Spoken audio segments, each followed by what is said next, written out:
L'aloe vera est une plante polyvalente de couleur vert foncé qu'on utilise en cosmétique et en médecine traditionnelle. Elle est encore appelée aloès. C'est une plante médicinale très puissante et très populaire. En cosmétique, on l'utilise dans des produits comme shampoing, crème, masque, lotion démaquillant et lotion après rasage. Dans cette vidéo, nous allons parler des bienfaits, des propriétés et des contre-indications de l'aloe vera. Juste avant de commencer, je vous conseille de vous abonner à notre chaîne et d'activer la cloche de notification pour ne rater aucune de nos prochaines vidéos. L'aloe vera protège la peau.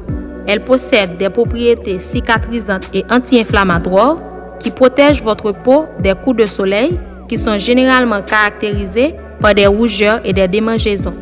En plus, en cas de brûlure, le gel d'aloe vera contient des substances hydratantes et nourrissantes qui stimulent les cellules réparatrices de la peau et augmentent la production de collagène, ce qui va contribuer à accélérer le processus de cicatrisation de la peau.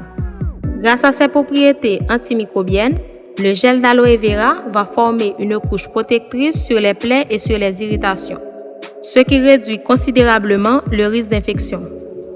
L'aloès est donc bénéfique pour les peaux irritées et sensibles. Elle est également idéale pour traiter l'acné inflammatoire. Cependant, son application doit se faire sur un visage propre. À noter que l'aloe vera est généralement apaisante. Donc, si vous ressentez de l'irritation, ce n'est pas normal et c'est un signe que vous pourriez avoir une allergie.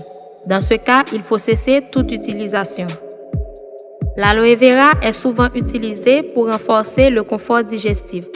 Elle possède des propriétés laxatives et émollients qui sont idéales pour lutter contre la constipation qui peut être gênant et même parfois douloureux.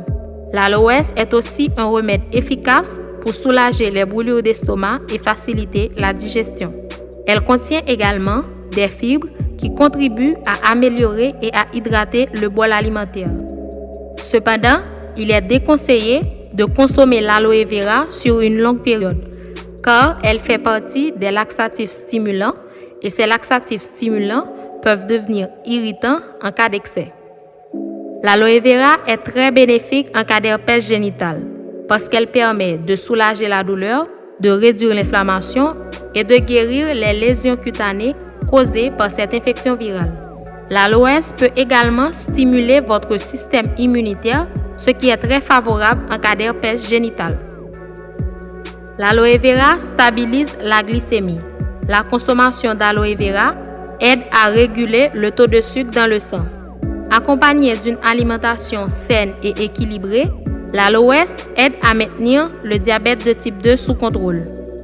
En dépit de ses nombreux bienfaits, l'aloe vera contient également des contre-indications.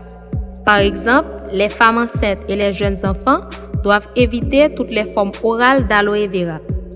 Il est aussi déconseillé de prendre l'aloès en même temps que des médicaments à effet laxatif ou des médicaments qui font baisser le taux de sucre ou de cholestérol. Il faut retenir que l'application de l'aloe vera doit se faire sur des plaies ou irritations propres et non infectées.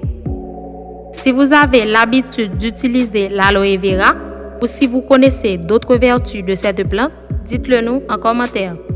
N'oubliez surtout pas de vous abonner à notre chaîne et d'activer la cloche de notification. À bientôt!